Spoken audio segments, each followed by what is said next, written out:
Hello friends, Mr. E here, and today we are resuming and I suppose concluding our Skitarii preview series with the Blitz abilities. Now, these Blitz abilities, well, you're going to notice a little bit of a tone change in comparison to my previous videos about the class, and if you haven't been watching my content very long, say perhaps you missed my coverage of expeditions, though this will be a good introduction to the fact that I don't tend to mince words.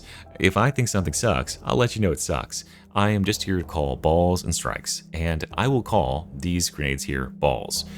These grenades are, first of all, very underwhelming in terms of their power. Second of all, they are behind the curve in terms of what needs to be done in order to be a powerful and effective grenade in Darktide these days.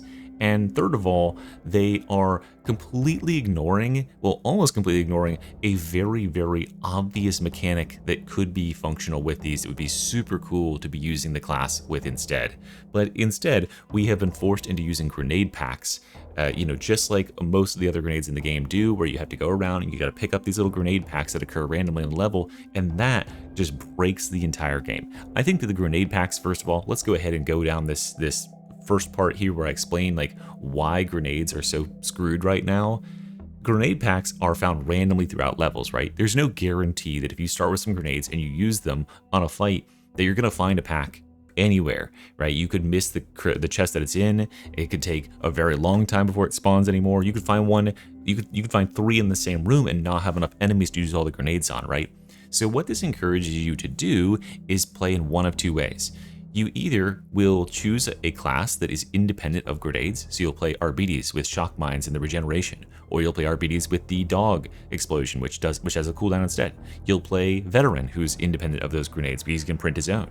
You'll play Psyker, who's independent. You'll play Ogrin, who has rock, and Zealot with knife, right? But using any other type of grenades is more or less kind of gambling that you will actually find any to use. If you use it, then you may or may not get another one for a very, very long time, and that can be bad. However, that is the exception if you were playing one class, which is the Hive Scum, because the Hive Scum gets the 2 best grenades in the entire game, and they're right here, the Boombringer and the Chem Grenade. These grenades are so strong. Every single charge, you can hold 2, you can even go up to 3 charges on both of these. These grenades independently for one use are so strong they can single-handedly turn the combat around in an instant. They can just define like how the combat is played. So if you're playing wisely, even like lower level players, I've noticed, like recognize this, that if a Hive Scum is using the rocket launcher, they'll ping the grenades and say, hey, Hive Scum, rockets for you, because they can see that the rockets are like that crazy good, right? They can wipe out all but bosses. Like every single enemy in the game, even up to the Havoc 40, dies from one of these instantaneously. And then the Chem Grenade is the same thing. It'll just screen wipe for 15 full seconds anything that walks into the radius that isn't like the most armored enemy in the game is just going to get eaten up by this stuff. These 2 grenades are so disgusting that players have realized the best way to play is just to not use a grenade class, especially if you have a Hive Scum on the team, because then the Hive Scum will just grab all of them up, and that's the best way. It's going to be the most powerful way to play. It's to the point where if a Hive Scum, if you pass by a pack of grenades, the Hive Scum's better off to go to the next room, shoot his rockets or throw his little chem bombs, and then go walk back and pick up that pack of grenades than anybody else is to pick it up. And what this has led to over the last, I don't know, 6 months or so that I've been playing the game is when I go into games these days, I am seeing an overwhelming number of teams that have nobody using grenades at all. Because they, first of all, they are being responsible in the case that there is a Hive Scum, which is very common because he's one of the more powerful classes in the game. But second of all, people don't want to deal with the fact that grenades are limited and they appear randomly. There's no guarantee you'll get more grenades, and you might be fighting with everybody else to get them, right? What if you miss the chest that it's in?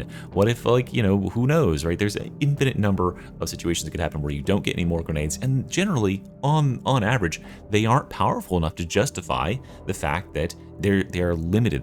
They're like hard capped. The only classes that are using grenades, like actual grenades they can use these packs these days, are the classes that can already regenerate them, like Veteran and Arbites with the 1 talent. So that is what's going on with grenades right now, and that is what puts the Skitarii in such a bad spot for his blitzes, because these blitzes here, out of all of this here, there is only one of these nodes that doesn't require charges, doesn't require these grenade charges. So both the arc grenades and the integrated refraction emitter require you to pick up grenade packs, and they only hold 3 charges each. And then the Artificer Servo-skull is the only one that doesn't require the use of grenade packs unless you're using one of the 2 add-ons. And wouldn't you know it, the things that are actually good here, like surprise, surprise, is the one that you can just refresh infinitely on a cooldown instead of the ones that are limited to potentially only 3 charges.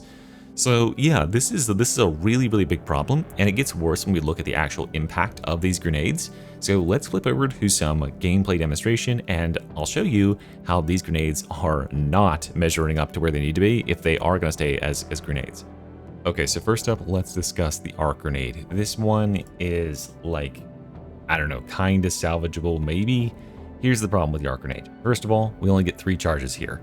So this is like, you know, use it and you may or may not get the required effect. The real problem at play with the arc grenade is 1, it is limited charges, of course, but 2, it isn't dependable in doing what you need to do because of the arc mechanic. The arc mechanic, like, kind of, look at this talent tree, right? When it jumps out and hits a target, it can jump to a target behind them, so it may or may not actually choose to go to the right targets that you're needing to prioritize. This grenade will prioritize armored enemies, as we're going to see in the footage here. But what that can mean is that sometimes you'll get a grenade like this where it can arc out and like jump to all these enemies, and other times you'll get a situation like this where like the arc, for whatever reason, the random path that it chooses doesn't jump to enemies that are like directly in front of it. And that is really, really bad in terms of a grenade where you just threw 1 of your 3 grenades and it might not have even killed like a poxwalker that's nearby.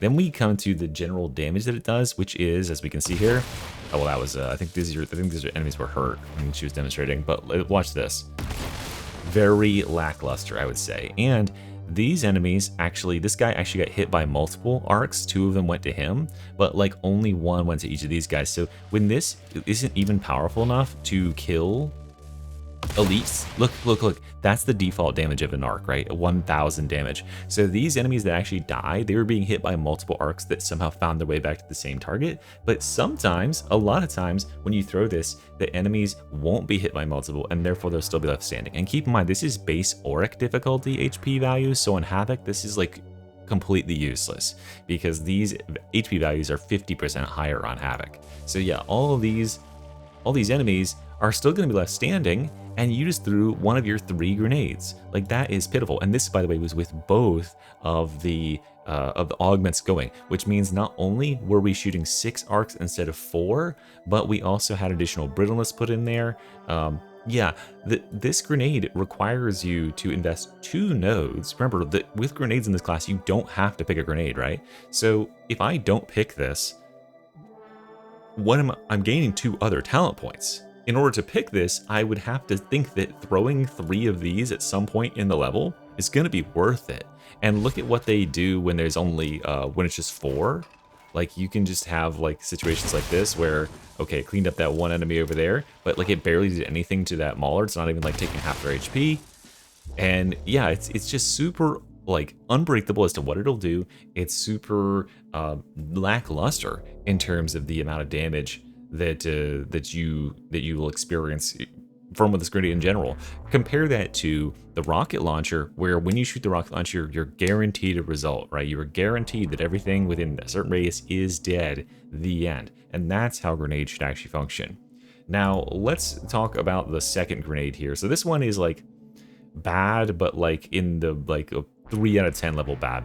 This one is like a 1 out of 10 bad. Integration Refraction Emitter is another grenade here where you get 3 charges, and these charges will give you 8 seconds of a immunity to all range damage. Now you can upgrade that by taking Overcharge Refraction Emitter, so now you've spent 2 talent points to get this, right? And now you can upgrade that duration to 12 seconds, and after 6 seconds, by the way, there's a little detonation of a 5-meter electrocution. Let's actually play the footage and look what that looks like. I think we're in the middle of one of them right now, but this is like the shield. This is what happens when the shield bursts, right? That is the effect that you get. So this is the effect you get when you activate it, and then after 6 seconds, when you have the 12-second thing, it does this.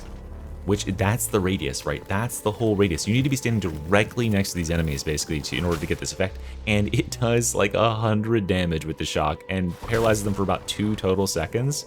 It's not going to hurt anything. It's not going to kill anything. So this is, what is the purpose of this, right? It barely lasts any time at all. If I wanted to, if I wanted to do a build with more electricity, I could just use my ultimate ability, like the voltaic emitter, like that, and do a much better shock that then has other benefits, and it's a cooldown based ability instead of having to take one of my 3 grenades. So yeah, that's one of the big problems here. Let's also take a look at the other talents on here, because I'm not done, right? Of course, we can make this last for 12 seconds, and during that time, we are immune to range damage. Woohoo! But did you notice that in order to actually get the effect of the shock that's emitting from it, you have to be standing directly adjacent to enemies, right? It's like not even impactful at all on ranged enemies. So I guess if you wanted to walk out in the middle of the open and get shot by stuff, this is pretty good. Then we also have voltaic resistance here. I couldn't even demonstrate this because, like, getting it to work in the Psychanium without the enemies being able to attack you is impossible. But when your refraction emitter ends, you shoot up to 4 arcs towards enemies in front of you based on the number of attacks absorbed. Okay, so this is, again, these arcs are not very powerful. They are not enough to kill elite enemies. They will stun just momentarily, and they follow the normal arc rules, so they're kind of unpredictable, but you can get a maximum of 4 of them. Now, here's the thing. It says based on the number of attacks absorbed. Would you like to guess how many attacks, and by the way, it has to be range attacks, right? Because only range attacks are absorbed by this ability. Would you like to guess how many attacks it takes to get 1 charge, let alone 4?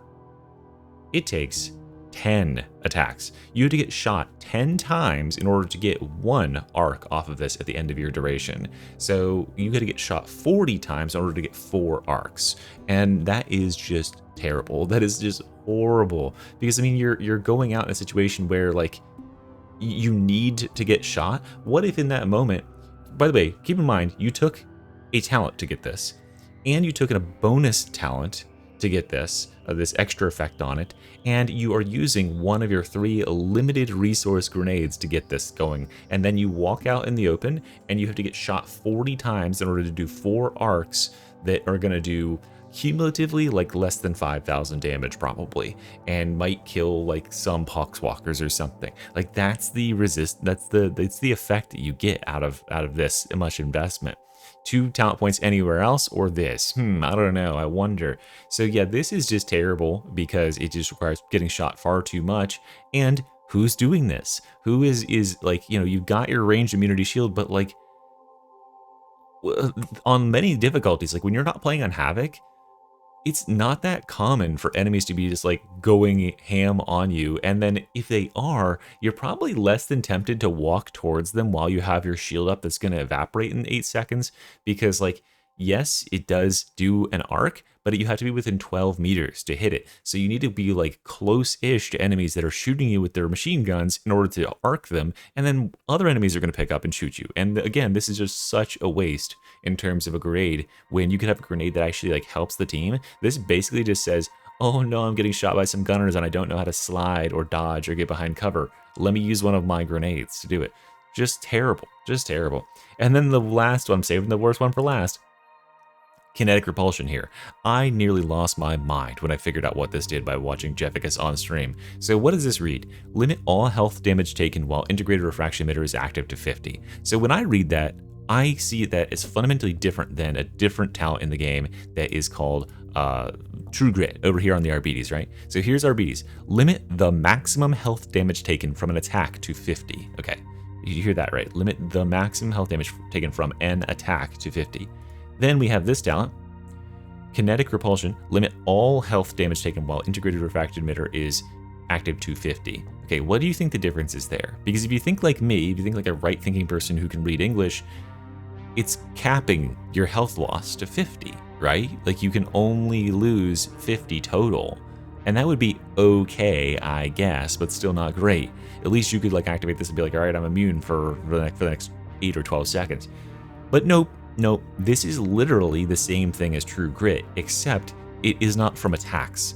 And remember that you're already immune to range attacks, so this has to be melee attacks or Can you think of any other sources of damage that can do more than 50 damage that aren't attacks in the game in one hit? That's right, just fall damage. I'm pretty certain that literally just only fall damage is the only other thing that this would qualify for, and it does indeed block fall damage, so you can jump off of really high stuff now, guys, and not die from it. Awesome. So yeah, that's all this does. And just to put this in perspective, right, we have a talent on our BDs that when you choose this talent, you spend 1 talent point to get it. It is active the entire game.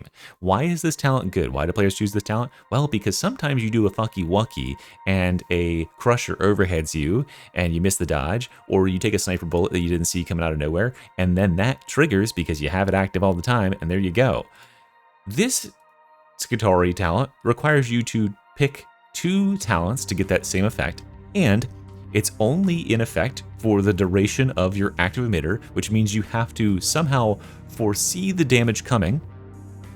You have to be like, okay, I'm probably going into a situation where I'm about to take an overhead from a crusher here, I guess. For some reason, you would know that. And then you'll activate your shield, and within the next 8 seconds, you need to take that hit in order to get the effect of this at all. And keep in mind that, again, this took 2 talent points, and it takes one of your 3 charges that you will not get back because Hivescum's going to take them all instead, right? And so that is like, I used to think that I was going to say that this up here, Target Prioritization Psalms, is going to be the worst talent on the whole board, but no, this is it by far. It is 2 talents to get an 8-second, 3 times, basically 24 seconds per game. You can get True Grit for 2 talent points worth of investment, and you have to choose when to use it. It doesn't just activate automatically when you take an overhead or something, which is ridiculous.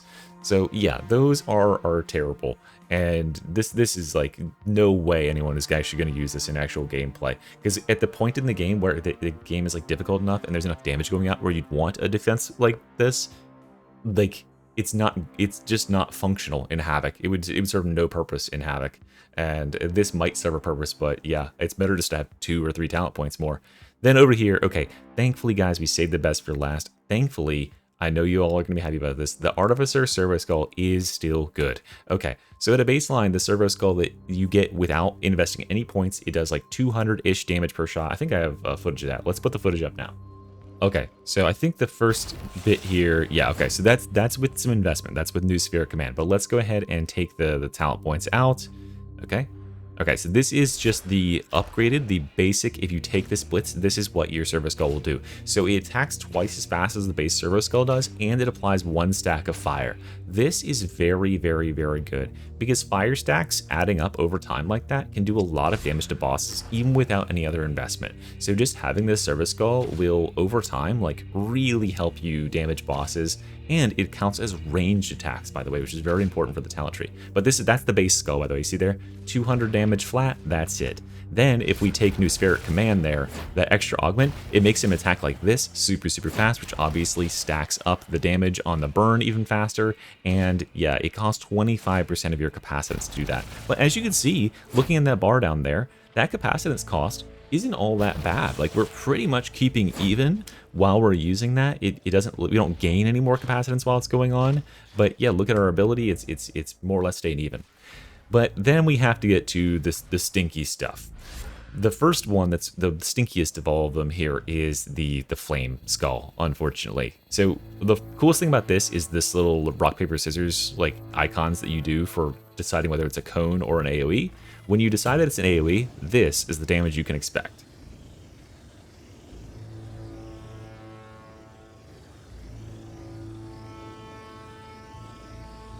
This costs a grenade charge, by the way.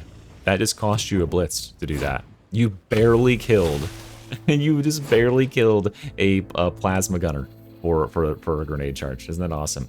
Okay, I think, okay, she accidentally uses that thing. The controls are weird here, so what you do in order to swap between the 2 modes is you left click to swap between the cone and the circle, and then you release G, you release the grenade button to send him to do that thing. So I think I was trying to get to demonstrate, yeah, so this is what it does to Horde.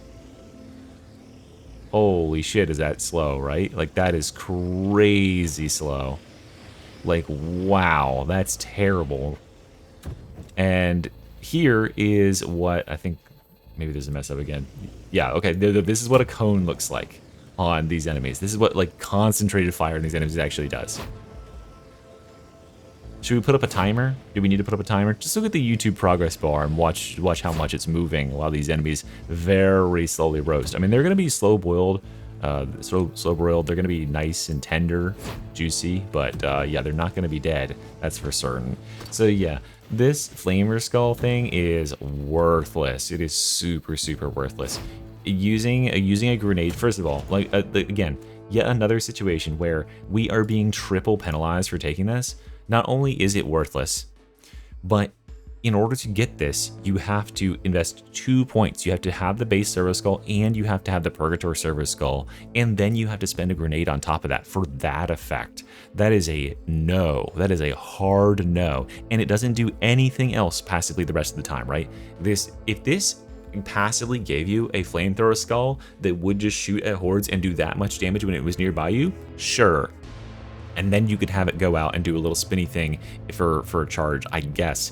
But like, this doesn't do anything. It's literally non-existent when you don't use a grenade charge to activate it. So terrible, do not choose. And then finally we have the Medicae Servo-skull, which is okay, I guess. Again, it does require those charges, it does require your grenades, but, you know, it can save an ally that's out of reach, right? It can go and get them. It can grab a hog-tied netted ally or, you know, an ally who's like being captured. All those situations you can get the ally up. It can't pick them up off of ledges, but all those other situations you can pick them up and it gives them a big toughness damage reduction and some toughness per second to get them back on their feet and get them out of the danger. However, you know, you still need to invest another talent point here, and you need to be taking blitz charges to do this. Fortunately, you do start the game with 4 of them, so there is that. You'll get 4 of these to use if you take an extra talent point here, so it could be okay. I just find that, like, the fact that this skull does nothing if you don't have allies that are getting downed, it can't offer like a shield or defense or anything like that, is just unfortunate. Okay, so that's what we got going on here. Out of all these, the one you're going to see predominantly over and over again, and I've noticed this from watching streamers already, because they're not stupid, they figured it out, is you're going to see Artificer Servo-skull, just the base ability, or that plus New Spirit Command, and maybe Medicae Servo-skull. You will almost never see anybody using the other blitzes because you're consuming blitzes that you might not get back, and they have next to no effect. They really, in the grand scheme of things, they really just don't do very much at all. So, yeah. How could this be fixed? Why am I, the third point I brought up, why am I so frustrated about this? Well, it's because this class has a unique resource called capacitance. You might have heard of it, right? And this ability figured it out. New Spirit Command figured it out that in order to get some extra juice out of the Servo-skull for 2 whole seconds, you can cost 25% of your capacitance, right? You can drain your ability charge in order to get some more juice out of your Servo-skull. Cool. Did you know there's another class in the game that already does this? It's called Psyker. Psyker already has blitz abilities that you can choose whether or not you want to use your blitz or whether you want to cast with your staff or use your abilities, right? And so by utilizing the blitzes there, you get a whole diverse set of builds. And this setup here had the potential to be that. But instead we have somehow devolved into picking up grenade packs like a Neanderthal. Why is the Skitarii not capable of integrating? It's an integrated refraction emitter, right? It's not an external refraction emitter. Why is it not an integrated refraction emitter that's part of your baseline thing that is charged based on your capacitance? And when you activate it, the baseline here would be like, okay, for every second that it's activated, gain or drain 25% of your capacitance, right? So at maximum, if you had 3 full charges, you could get 12 seconds of ranged immunity or something like that. And then you could have the goal of walking out there and directly tanking damage. That could basically effectively act as a 4th ultimate, where you spec into blitzes. You would not allocate a ability up here, but you would instead allocate a blitz, and you say, okay, I don't care about abilities, I am full tank man. I'm going to use all of my capacitance to make myself invulnerable to range damage at certain parts of the game, and I'm going to retaliate based on the amount of shots and based on the amount of hits that I take, right? Zarya, right? Just being fucking Zarya as part of her abilities. You notice that Zarya didn't have to go pick up ammo to, like, you know, keep her guns firing, right? Because that would have been stupid and broken the flow of the game. And the same thing's happening here. I cannot for the life of me understand why that wasn't just made as a capacitance costing thing, even if the capacitance cost was really, really steep. Because then you have to make this trade-off between, do I want to use my cool offensive ability or do I want to go in defensive mode? You can only pick one. Then we have the arc grenades, which could very similarly be a different thing. For the life of me, I don't know why arc grenades and voltaic emitter ended up being like so similar.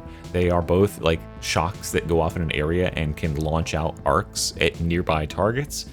It's a little odd that they are just so similar, but I feel like arc grenades could be redesigned again to just be an AoE, you know, just like shoot an arc. It could just be a blitz that just shoots lightning on command. Because right now we have like voltaic emitter that can do this AoE thing, right? And then you can get some arcs from it. But what if this one was just like, okay, you magic blast some arcs out for a big capacitance cost, right? And then you can have those arcs upgraded in the same way that you see here, right? That it causes more arcs or that whatever. The basic thing in here is that the fact that these grenades are optional. The fact that you don't have to path through them. Like for the RBDs, whatever, you're gonna pick up one of these grenades anyway, so why not? Like if you want to go down to the bottom of the talent tree, well then good, you better pick a fucking grenade, right?